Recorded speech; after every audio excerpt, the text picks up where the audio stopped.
কি ভাবছেন প্রিন্স মামুন এবার জেলে যাচ্ছে? আরে না রে ভাই, প্রিন্স মামুন তো এবার শ্বশুর বাড়ি যাচ্ছে। কি বিশ্বাস হচ্ছে না? তাহলে প্রিন্স মামুনের মুখ থেকে শুনেন। অনেকদিন ধরে প্রিন্স মামুন শ্বশুর বাড়িতে গিয়ে ভালো মন্দ খায় না, তার কারণে এবার প্রিন্স মামুন জেলে গিয়ে ভালো মন্দ খাবে। ও বলে ও নাকি জেল খাটলে নাকি ওর ভিউ বাড়বে, ও নাকি এটা ভালো হবে ওর জন্য, জেল খাটলে নাকি ও আরো বড় সুপারস্টার হবে। প্রিন্স মামুনের ভিডিওতে নাকি আগের মতো আর ভিউ আসে না, তার কারণে নাকি প্রিন্স মামুন এখন শ্বশুর বাড়ি যাচ্ছে। সত্যি তো ভাই সেই রকম আইডিয়া, কারণ আমার ভিডিওতেও ভিউ আসে না, তাই আমার এই সিগারেটটা অবলম্বন করতে হবে। এই যে দেখেন, এটা হচ্ছে পিছনে টাঙে আমাকে বসে সুইসাইড করবো যদি না আসে। প্রিন্স মামুন সুসাইড করার কথা বলে নাকি মোহনাকে তার কাছে নিয়ে গিয়ে ওরা ধরা মাইর দিছে। মারতে মারতে যেই ভাবে মারছে, আপনারা লাইভেও দেখছেন আজকে লাইভে। তো এর মধ্যে 3-4বার মারামারি হয়ে গেছে, ও আমার 3বার মারছে। একটি মেয়ের কাছে যদি তুই 3-4 বার মায়ের খাস তাহলে তো তুই পুরুষই না, তুই তো হিজড়া। লালা বুড়ি আর তুই এক। কি বুঝতে পারছেন না? তাহলে আমি বুঝিয়ে দিচ্ছি। লায়লা বিয়ে করেছিল কোচি প্রিন্স মামুনের সঙ্গে, আর মোহনা বিয়ে করেছিল বুইরা বেটার সাথে। কি এবার বুঝতে পারছেন? না এখনো বুঝতে পারেননি? তাহলে প্রিন্স মামুনের মুখ থেকেই শুনেন। তুমিও তো বুড়াদের সাথে সংসার করছো, হ্যাঁ? রেজন কে, মানস কে, শখ কে?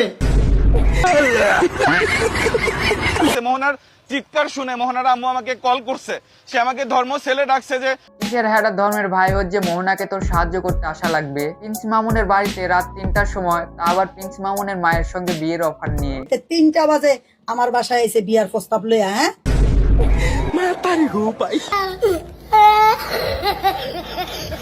লিখনের আমি কামড় মারছি।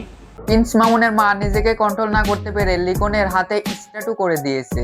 কামরায় আমার এখানে মাংস তুলে নিছে। ওটা তো কামড়ের দাগ না, ওটা তো স্ট্যাটু। মানে আমি বুঝিয়ে দিচ্ছি, যে স্ট্যাটু বানানোর জন্য মানুষ হাজার হাজার টাকা পুড়িয়ে থাকে, সেই স্ট্যাটুটি সম্পূর্ণ ফ্রিতে প্রিন্স মামুনের মাই তৈরি করে দিয়েছে। আমার জান বাঁচান তো ফরাজ, আমার তো বাঁচান লাগবো। তখন আমি পরে ওর হাত বেড়ায় কামড় মারছি।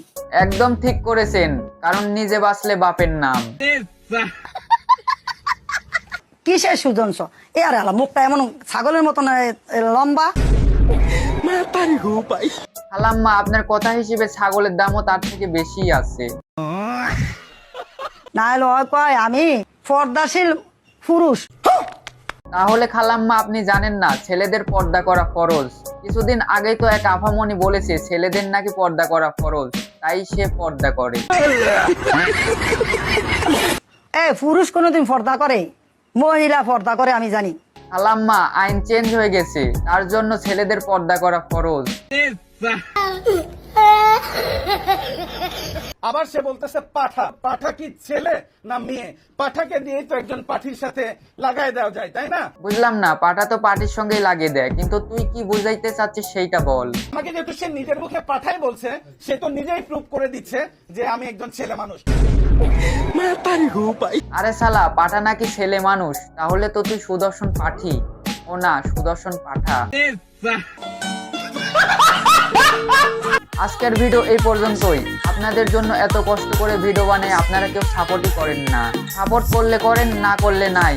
আজকের জন্য আমি এখানেই নিচ্ছি বিদায়। সবাই ভালো থাকবেন, সুস্থ থাকবেন। Bye bye.